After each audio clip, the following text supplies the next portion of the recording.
अस्सलाम वालेकुम, सुबह बखैर बच्चों। कैसे हैं आप बच्चों? पिछली वीडियो में हमने सबक नंबर 2 सारे काम कौन कर जाता था में हज़रत उमर फ़ारूक रज़ी अल्लाह अन्हो और हज़रत अबू बकर सिद्दीक़ रज़ी अल्लाह अन्हो की हिदमत और नेकी के बारे में पढ़ा था। आज हम उनके अलकाब के बारे में जानेंगे। बच्चों, अलकाब लक़ब की जमा है। क्या आपको मालूम है कि लक़ब किसे कहते हैं? बच्चों, लक़ब से मुराद किसी शख्स की खूबी या ख़ास आदत की वजह से उसे जिस नाम से पुकारा जाए वो नाम लक़ब कहलाता है। मसलन हज़रत अबू बकर रज़ी अल्लाह अन्हो का लक़ब सदीक़ है, जिसके मानी सच बोलने वाले के हैं।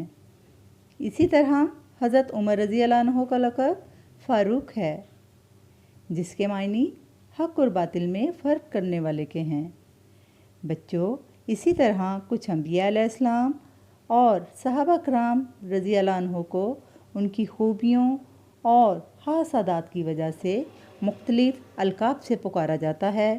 जैसे हज़रत इस्माईल अलैहिस्सलाम को ज़बीहुल्लाह मतलब अल्लाह ताला की राह में ज़िबा होने वाला, हज़रत खालिद बिन वलीद रज़ी अल्लाह अन्हो को सैफ़ुल्लाह मतलब अल्लाह ताला की तलवार, हज़रत इब्राहीम अलैहिस्सलाम को खलीलुल्लाह मतलब अल्लाह ताला का दोस्त, हज़रत अली रज़ी अल्लाह अन्हो को शेर खुदा अल्लाह की राह में बहादुरी और शुजाअत दिखाने की वजह से,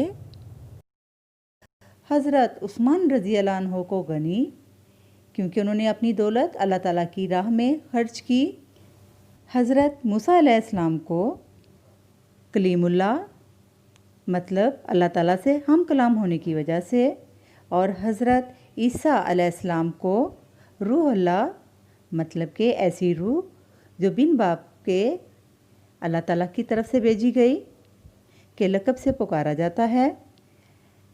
बच्चों, अब आप इससे मुतल्लिक़ सफ़ा नंबर 7 पर सवाल नंबर 4 किताब पर करेंगे, जिसमें अंबिया अलैहिस्सलाम और सहाबा कराम रज़ी अल्लाह अन्हो के नाम दिए गए हैं। आपने दुरुस्त लक़ब चुनकर उनके नाम के आगे लिखना है। आज के लिए इतना ही। खुदा हाफिज़।